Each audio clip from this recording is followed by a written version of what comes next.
Hey everybody, my name is Robert. I'm your instructor for LA 108 Composition for the Artist at the Academy of Art. And I just wanted to welcome you to your class. I've been teaching this course ever since it was first launched at the Academy. And I've had the privilege of working with many students down through the years who have used our class to develop their ability to write about themselves eloquently, precisely, and insightfully as artists, both autobiographically and in terms of taking critical perspectives and writing about art itself. So it's a privilege to teach this class, and I look forward to working with you. I encourage you, just plunge on in and get on with it.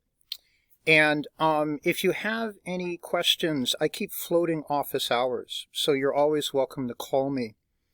My contact info is in my information that I give for the class.